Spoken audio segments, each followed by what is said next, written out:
Morning Monday. Happy blessed new week. I think it's the last week na before November. So I'm preparing now. Francine's baon.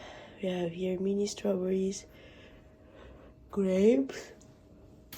And we're gonna do bread now with cheese and turkey ham. And happy blessed Monday. Birdie, what do you have there? You have a little panda on your face. How was your sleep? Good? Oh, what do you wish them? Today is Monday again. What do you wish them all, viewers?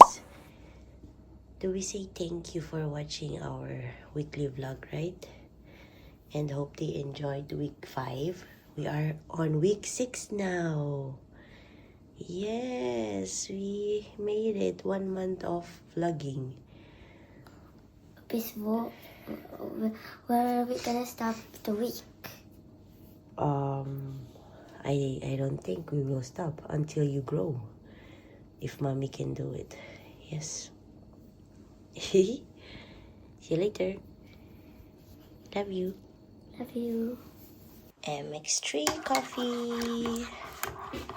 This is my breakfast. So, happy Monday again. Ito pala yung pinanood kong episode ni Tony Talks.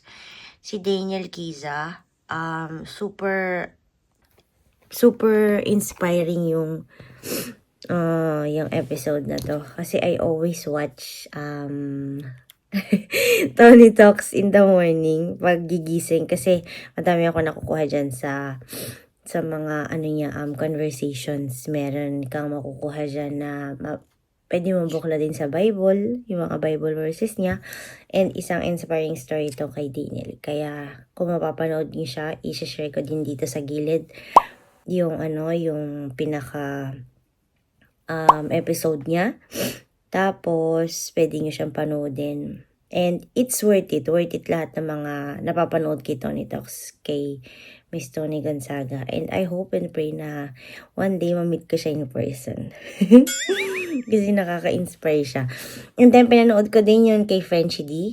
Kasi about yun sa, sakit na naranasan ko din almost 3 years ago. Hindi man siya mild stroke, but siya, Bell's palsy. So I don't know if you are kung alam niyo yung Bell's palsy na yan.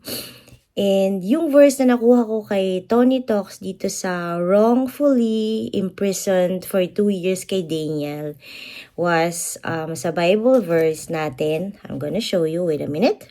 Ayan, ganyan muna ha.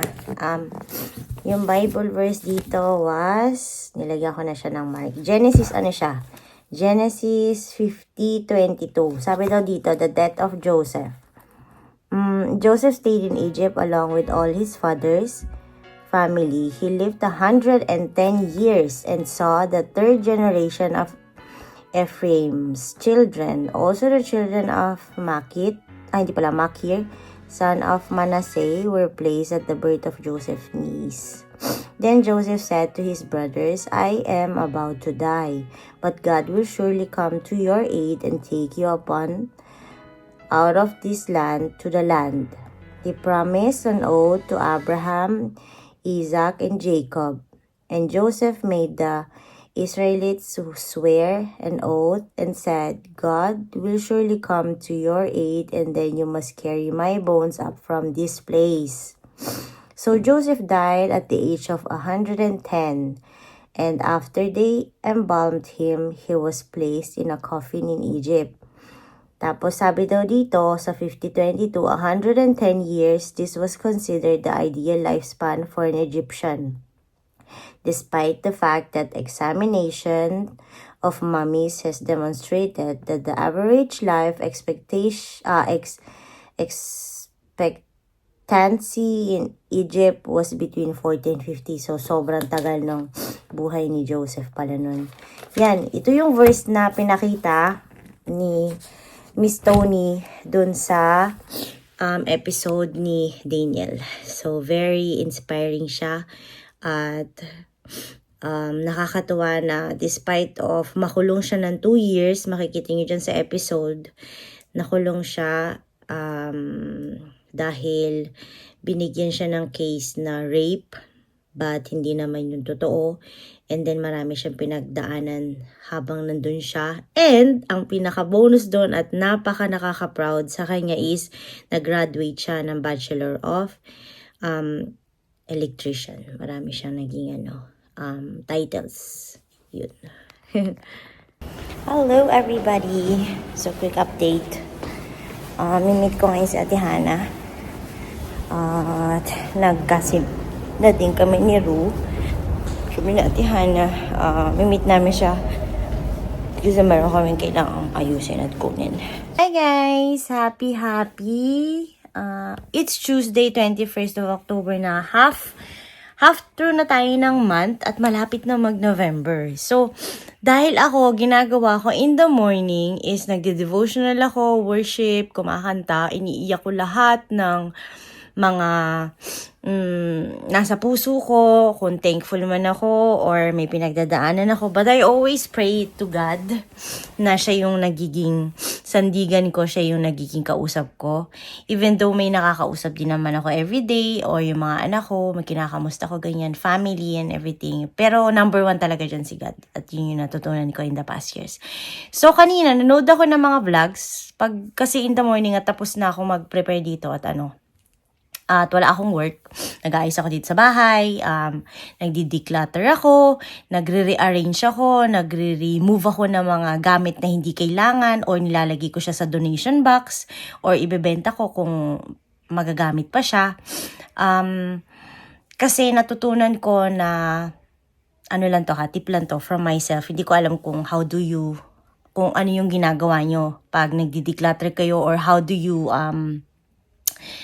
keep or refresh your energy or yung vibes nyo dito sa bahay or sa sarili nyo para mas maging okay kayo. Kasi malaking bagay din is yung mga energies na pumapasok sa loob ng bahay, sa buhay nyo, sa mga taong nakapaligid at sa mga taong nakikinig or nakakakita sa inyo sa daily basis kung ano yung vibes nyo at energy nyo. So, ito yung ginagawa ko. Bakit ako nagdi-declutter? Like, every month, hindi ko alam kung bakit hindi nauubos yung mga damit dito sa bahay. Even though hindi ako nagsha-shopping To be honest, hindi po talaga ako nagsha-shopping ng mga gamit na sasabihin mong every month nagsha-shopping ako ng Zara or kung ano mang mga branded yan. Hindi po talaga. Kasi blessed ako na may mga kapatid ako na sobra-sobra din yung mga blessings sila at sinishare nila yun sa aming mga anak ko. Kung kanino kasya, nagagawa kami ng parang bonding day or night. Tapos dun sila nagdadala ng mga damit nila na mga things, bags and everything na hindi kailangan. Tapos kung sino may kailangan sa amin o gusto, pwede namin siyang kunin. So, I'm very blessed na ganun. Shoutout sa aking mga kapatid dyan na nanonood ng vlog, kay Mama, kay Ate Dax, kay Ate Arens, at kay B-Boy and everyone, at kay Papa na nasa malayo din. So, why I do decluttering? Nagdi-declutter ako ng mga bagay kasi feeling ko, yung energy na suot mo 3 years ago, 5 years ago, yung style mo, is dumidikit doon yung energy. Kung ano yung pagkatao mo, kung ano yung mga pinagdaanan mo sa whole year na yun. So that's why I declutter para maiba yung vibes. Hindi ko sinasabi na kailangan yung bumili palagi ng mga damit or anything na bago. Pero pwede nyo din naman gawin dyan is i-mix and match siya para hindi siya all time the same. So, minsan naiisip ko, bakit ba kailangan lagi ng anak ko ng bagong damit, diba? Siyempre, magastos yun. Kung ano yung mga in ngayon, yung mga hype ngayon. Hindi naman kasi ako, to be honest, hindi kasi ako ganun tao na kung ano yung uso ngayon, yun yung bibiling ko. Like, years ago, nauso yung Yeezy Slides, yung Yeezy, yung Boost 360 na yan. Tapos, kung ano-anong mga nauuso, hindi ako yung type of person na kailangan agad, mabibili ko siya. Kailangan updated ka agad, like phone or anything. Hanggat maaari, sinabi ko din yan sa mga nakakausap ko or kaibigan ko o nakakilala sa akin. Ang sapatos ko, hanggat hindi siya sira at nailalakad ko pa siya, hindi ko siya pinapalitan. Madalang din ako mag-request pag may mga birthdays or anything kasi kaya ko naman bilhin if ever na gusto ko talaga siyang bilhin. And since nung nagkaanak na ako, hindi na ako ganun ka naglalabas ng pera kasi wala namang pera, 'di ba? Anong ilalabas mo kung walang pera?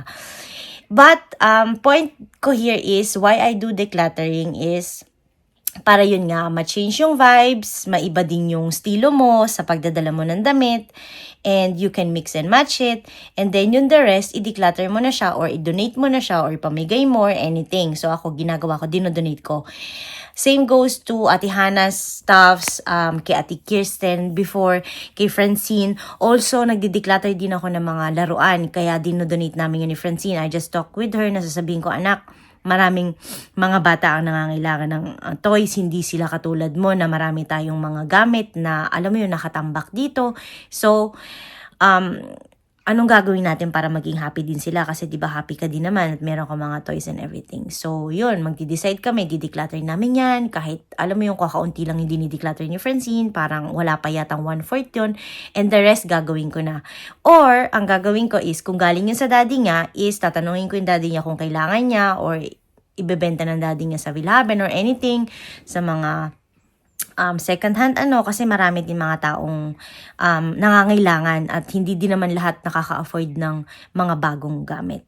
So, yun yung ginagawa ko. And actually, ang dami kong i-declutter dito at aayusin yung mga bags na hindi ko na ginagamit. Years ago na siya, na alam mo yun, meron siyang sentimental value. Sanay ka nang gamitin yun. Ayaw mong bumili, ayaw mong gumastos kasi parang nakokontento ka na kung anong meron ka. Meron akong few pieces here sa bahay na luxury items which I want to sell kasi nga feeling ko hindi na siya nagagamit and most of the time nasa cabinet lang siya. So practically, I want to sell it. Not because I need the money, but because somebody else can use it and will be happy. 'Di ba? Instead of buying a new branded one, I'm gonna sell it a bit lower ng price and both benefit siya. So, na-sell ko siya, naka-get ako ng pera, and I can buy or invest in anything else na mas kailangan. Yung tao naman na bumili is matutuwa din siya kasi naka-invest siya ng mga ganun, high-end products and items. So, yun yung ginagawa ko. And ipapakita ko sa inyo in a bit kung ano yung mga dinideclutter ko dito. Feeling ko naman, nababawasan naman siya. But feeling ko din, marami pa rin siya. Alam niyo ba yung feeling na nanay ka tapos sa bahay, ang daming gamit. Ayoko na ng ganun. Kasi kilala din ako ng mga kapatid ko, ang dami kong gamit, mga ganyan, mga abubot. Tapos sila, yung mga bahay nila, very clean, very, ano siya, ano ba tawag doon? May word doon eh. Yung, ano nila, mga bahay nila is very minimalist. Yun yung word. Minimalist siya, tapos sobrang clean lang, lahat nakatago, and you don't see anything sa labas. Ako naman kasi opposite ako. Hindi ko naman sinasabi nagmana ako sa mama ko, pero ang mama ko kasi isa yan na super hoarder talaga siya, na alam niyo yung word na hoarder, na mahilig siyang mangolekta kasi feeling niya kailangan yun, which I understand totally kasi syempre magkaiba naman kami ng age, and yung lola ko kasi ganun din, kasi nung nabubuhay pa yung lola ko, ganyan din yan pag pumunta kami sa Bulacan, sobrang daming abubot ni lola talaga, na alam mo yung tipong hindi ka na makalakad sa mga ways kasi sa sobrang daming tambak left and right. And parang si mama na-adapt niya din yata yun. So, yun yung kina-cut off ko, na ayokong gawin din yun kasi it's benefit din naman yun lahat ng mga tao nakatira dito sa bahay, 'di ba? Kasi para maaliwalas tingnan, walang masyadong gamit, tapos mas madaling linisin kasi wala kang masyadong aanihin, papagpagan ng alikabok. So, that is why I'm doing decluttering, to change the vibes of myself, the environment dito sa bahay, and to get the positive energies na kailangan pumasok dito sa bahay. Alam niyo yun. And yun lang, gusto kong i-share sa inyo, kaya ako nagawa tong kwentuhan na to, kasi sa sobrang daming gamit, papakita ko na sa inyo. And then, I'm gonna show you afterwards kung anong naging itsura niya, kung paano ko siya inorganize and everything.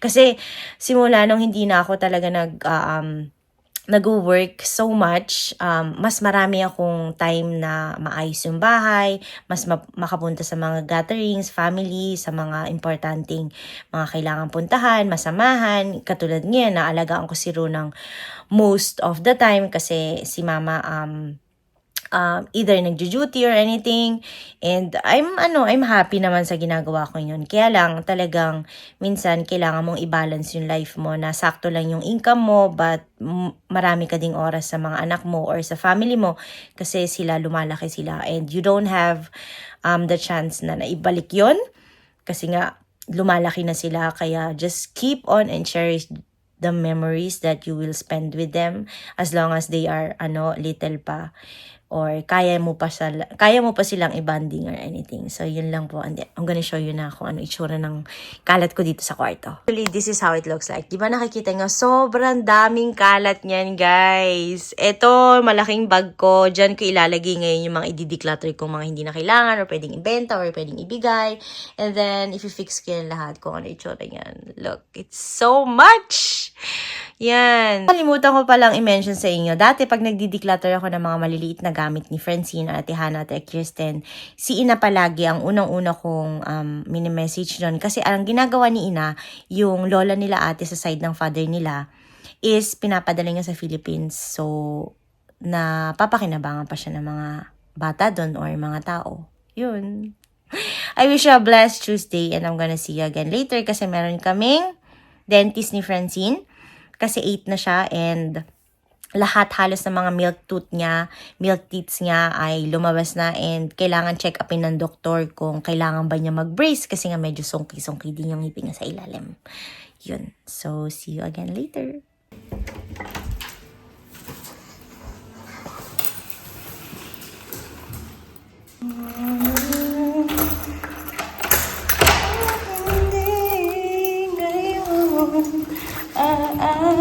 Sabang may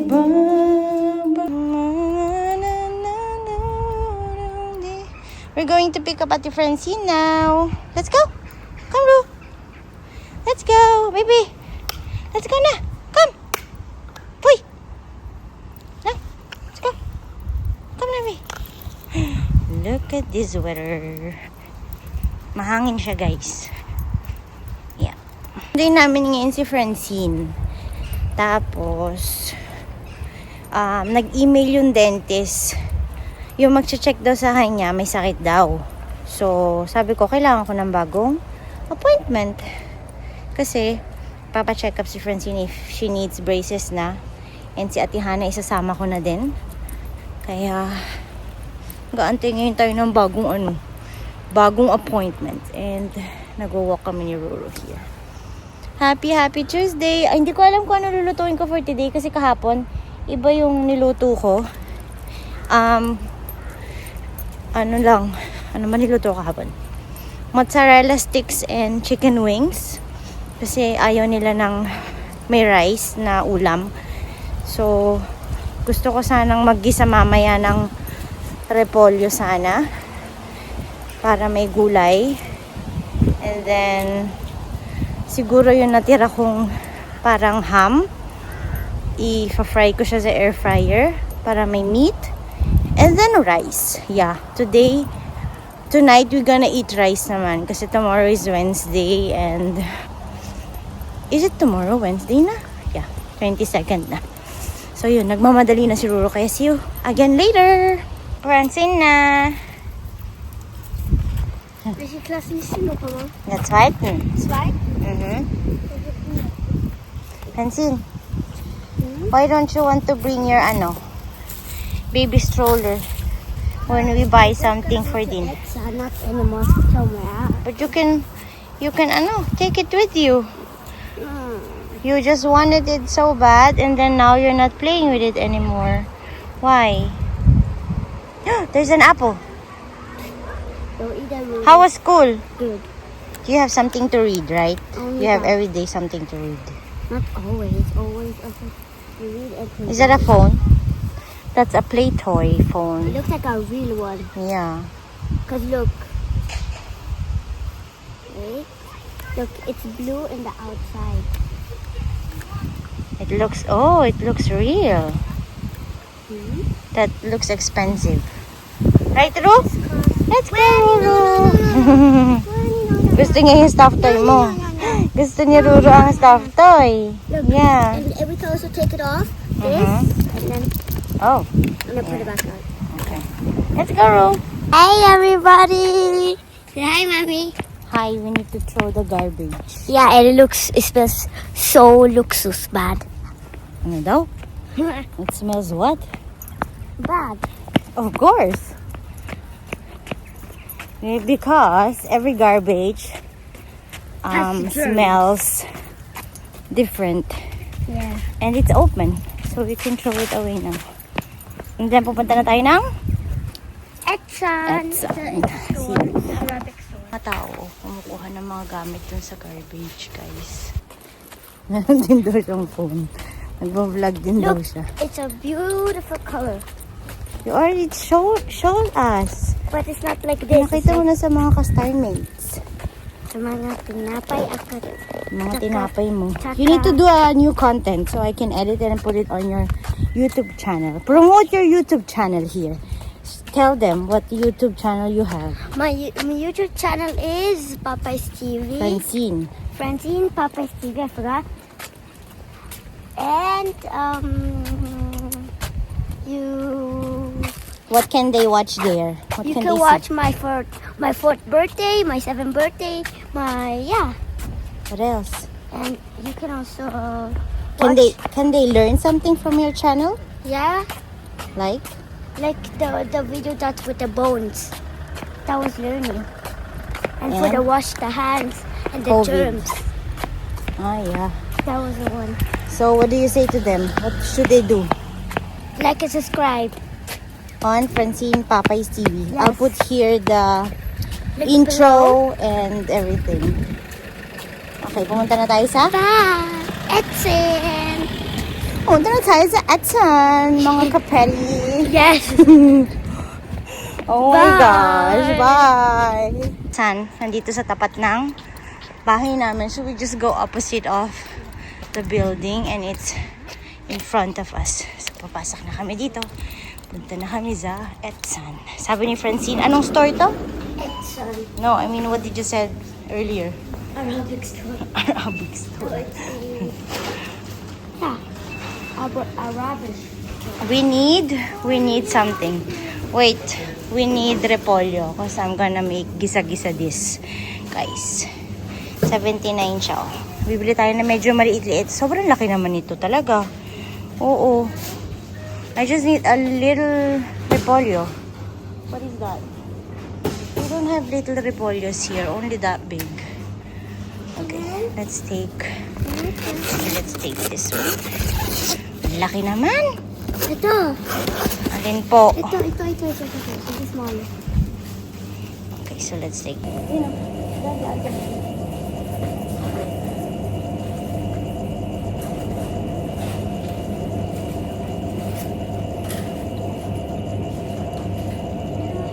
just pull it. Because you're holding so much. You can take it. Ito was holding.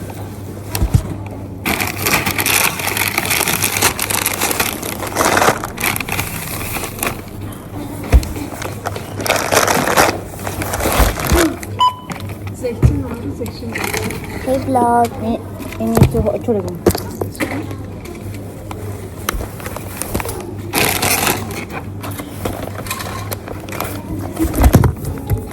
Okay.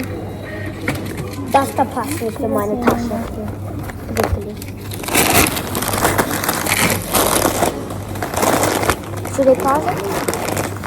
Pauwi na ulit kami. Wala naman ako nakalimutan, I guess. Alam niyo yung Hello Kitty na yon, yung bag na yon, galing yan kay Mami Jen and kay Ava.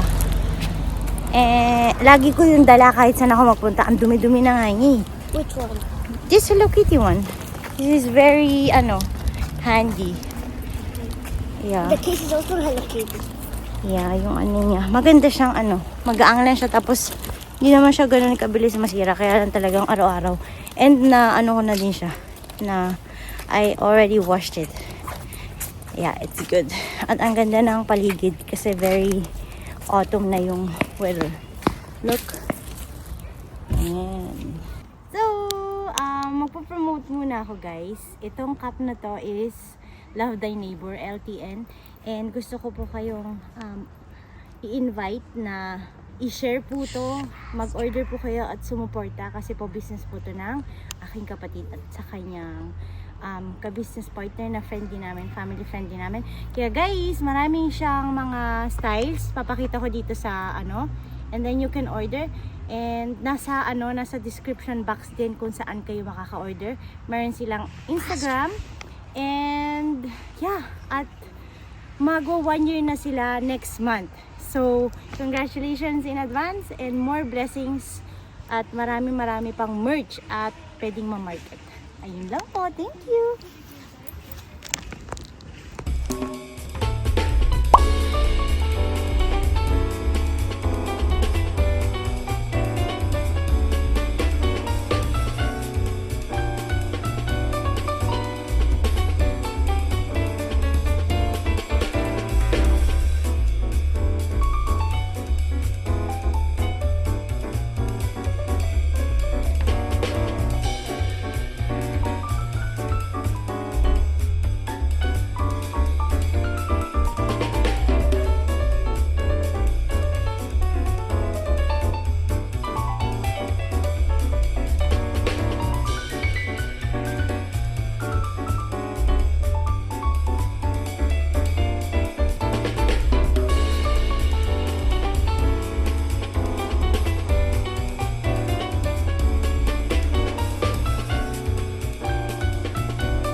Guys, sobrang simple lang ng mga ganitong luto and I love to experiment sometimes. Hindi naman kailangan by ganun all the time. So, if you have something in your fridge na pwede mo isama dyan, why not, diba? So, yung tokwa, nakita ko doon. So, sabi ko, instead na i-fry ko siya or i-fry ko yung meat ng separately, pinagsama ko na lang siya para at least malasa din at saka may gulay naman siya.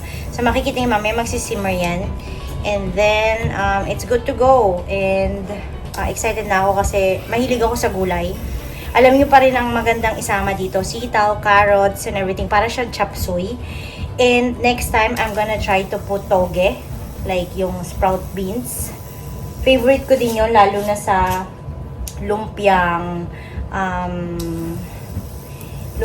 gulay. Yun yung favorite ko nilalagay doon. So, yun. Tingnan natin mamaya kung ano itsura nito. Okay?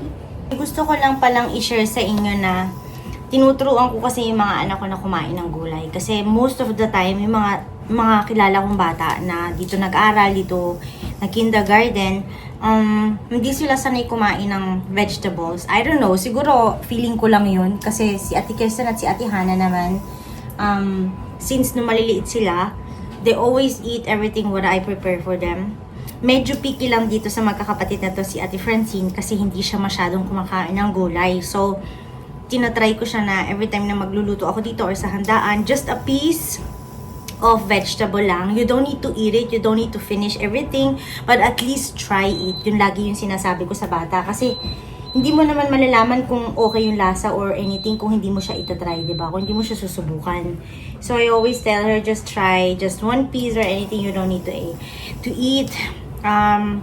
Tas yun, so slowly, pag nakikita kasi ng bata na kinakain din yun ng mga magulang niya, gagayahin niya din yun. And I love vegetables. Opposite ako ng daddy ni Francine dahil hindi siya masyado mahilig sa gulay. So, yun, I prepare something like this. Mabilisan lang yan. And favorite ko din lutuin ang adobong sitaw, pinakulo ang in-steam na okra, yung mga ganyan. Tapos isasawsaw mo siya sa bagoong, sa alamang, or ano ba tawag dyan? Yeah, alamang. bagoong, I think, or ginamos, yung medyo mabaho. At yun lang. And mabilis maluto yung yung repolyo. And yung tofu naman, simple lang din siyang lutuin, mabilis lang. And yung meat naman, cook na yun. Cook na siya before I cut it. So, hindi siya kailangan luto-luto. So, I'm so excited to try it. Syempre, it comes with rice later. And yun lang. I think I'm gonna end this vlog na for today's episode. Tomorrow na ulit, Wednesday, tayo magkikita-kita, okay? So, I'll see you guys tomorrow again. God bless you and thank you for watching for today's Tuesday vlog. God bless! See you tomorrow! Happy Wednesday. We just need to say goodbye to our beloved Gigi. Gigi, you were really a very big part of Ruru's life. But look at your hands now. Naputol! Naputol na ni Ruru yung hands mo, baby. Look, it's broken na. She tried to eat this. Not good. Goodbye, Gigi. Tatahian ka na lang ni nanay. Okay? Bye-bye. Bye, everybody.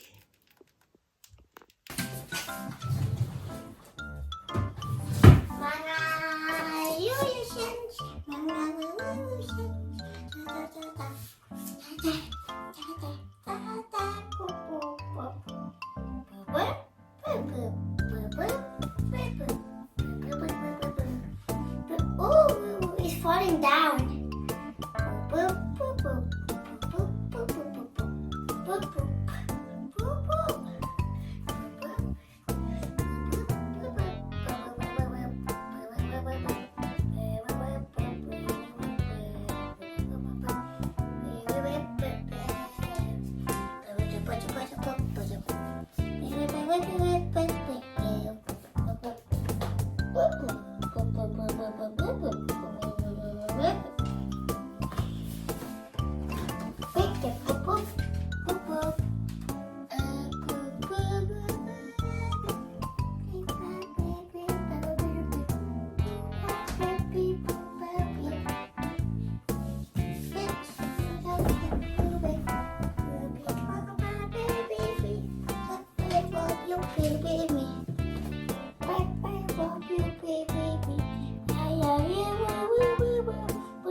I filmed you 1 minute.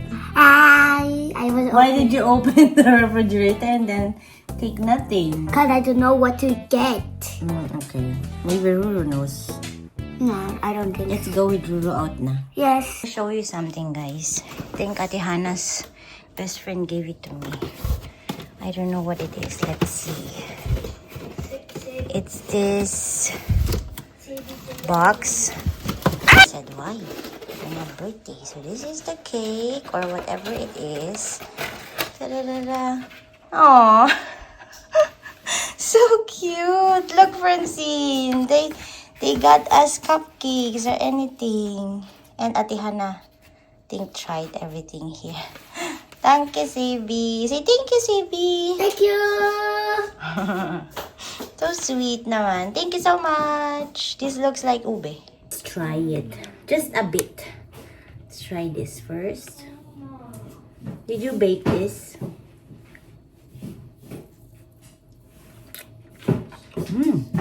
It's very nice, right?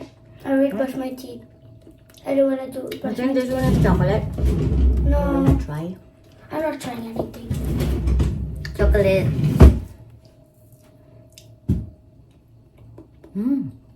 What's this? Oh, it's very hard. This one is vanilla coconut, I think. Thank you. Hey, thank you. Thank you. My question number 6 is, what do you want to be when you grow up? A stewardess. Why a stewardess? Cause when I play with Tito Slimer, I always make him food, pretend food, Mm-hmm. and I like serving food.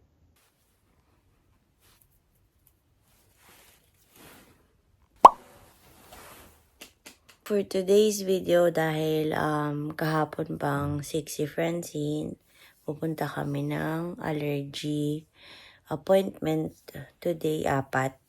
Di ko alam kung makakasunod si Ate Kirsten. But we have allergy test at malalaman namin today kung saan kami allergy for this 2025. Kasi ako, kunyari, yung allergy ko is always the same. So, maybe may nabawasan or may nadagdag. We don't know. Kaya samahan niyo po kami mamaya. See you later! Happy Thursday, everyone. Andamay na kami sa appointment ng allergy. Ayan si Ate Hannah, si Ate Francine. Kaya see you guys later again. Dito na kami. I don't know what my allergy is. Ay, blurred. Don't know what allergy. Antay na kami dito. Naantay namin si Ate Kirsten. Tinan niyo yung, Diyos ko, nalagong pimple ba? Ate Kirsten.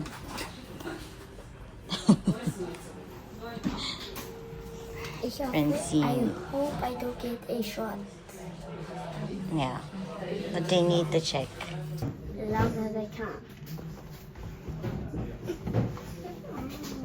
Kaantay na kami.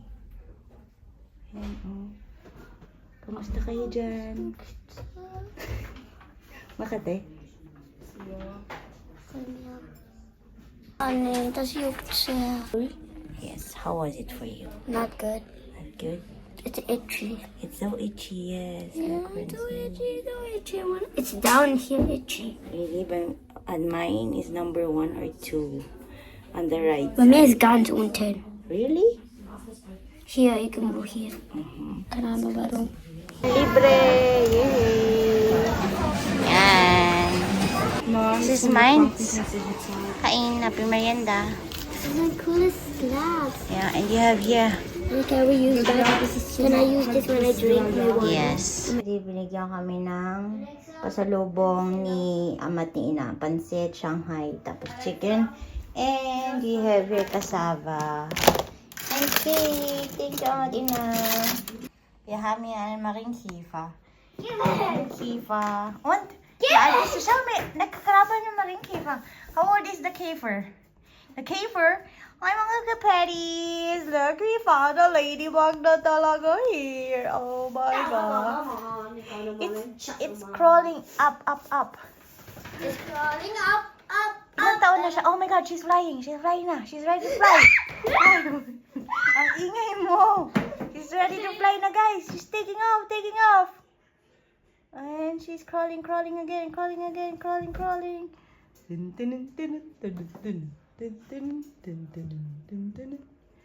Okay, see you. Nag-aayos. Yan.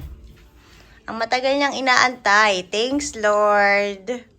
Tapos, nag-ano pa siya, early sport pa siya in the morning. Anong ginawa? Das passt nicht. Yan mo sa antara una naman. Morning, everyone. Happy blessed Sunday. So, today, nag-change na tayo ng time. It's 2 hours more na. So, it means 7 hours na yung gap natin in the Philippines. And, hindi na siya summertime. It's winter time na ulit. And, yeah, hindi ako masyado nakapag-film in the past days kasi I was sick. And, today, medyo okay na yung pakiramdam ko. But still, masama pa rin. Meron pa rin akong alaginat sa gabi. And, by that time na na-upload ko ngayon Sunday na, I think I will upload it na. Kasi wala na din naman ako masyadong i-upload. Wala na ako masyadong ilalagay dito ngayon, guys. Kaya, pagpasensyahin niyo na po yung vlog kong to. I still wish you a good day. A blessed one. And I'm gonna see you next week po sa next vlog natin ulit, okay? God bless you. Bye-bye. Don't forget to like, subscribe, comment down below your thoughts, And shout out to always to my viewers dyan. Mr. Triforce, which I don't understand your comment, but still hello to you. Bye-bye.